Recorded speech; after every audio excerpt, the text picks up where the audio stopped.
તો ખેડા જિલ્લાના કપડવંજ તાલુકાના ભુંગડિયા પ્રાથમિક આરોગ્ય કેન્દ્રમાં ડોક્ટર સહિત સ્ટાફ ગેરહાજર છે।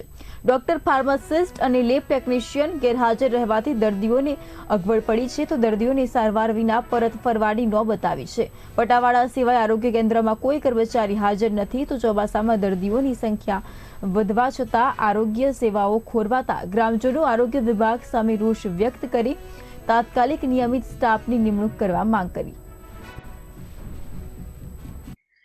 અહીંયા મારા ગામની અંદર 1.5 વર્ષથી સબ સેન્ટરની અંદર પીએચસી ચાલે છે અને સરકાર દ્વારા પીએચસી મંજૂર કરવામાં આવી છે, પણ હજુ બિલ્ડિંગ બનવાની વાર છે।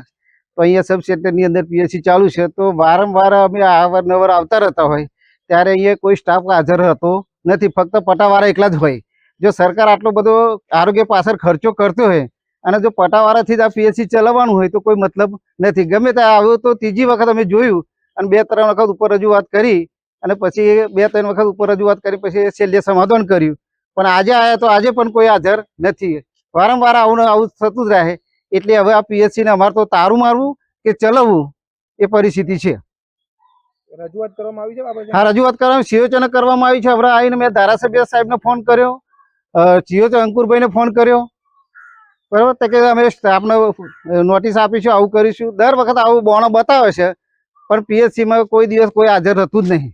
કેટલો સ્ટાફ છે અહીં ગાડી?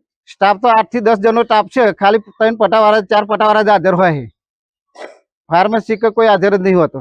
હવે અત્યારે પીએચસી સેન્ટર છે અમારું, તૈયાર હતા 3-4 દર્દી હતા અને અમારા તુલસીભાઈ સરપંચ તરીકે આવ્યા હતા ગામની અંદર તપાસ કરતા સેન્ટરની અંદર 3-4 દર્દી હતા કે ભાઈ શું પ્રોબ્લેમ છે, તો કે ડૉક્ટર હાજરમાં નહીં, બંધ જેવું હતું, ખાલી 3 કર્મચારી હતા। હવે એ પછી આગળ કોઈ ડૉક્ટર જોવા મળે નહીં તો પછી ગામમાંથી બોલાય અને આના માટે યોગ્ય કાર્યવાહી થાય અને વ્યવસ્થિત ચાલે છે સેન્ટર, એ માટેનું અમે આયોજન કર્યું।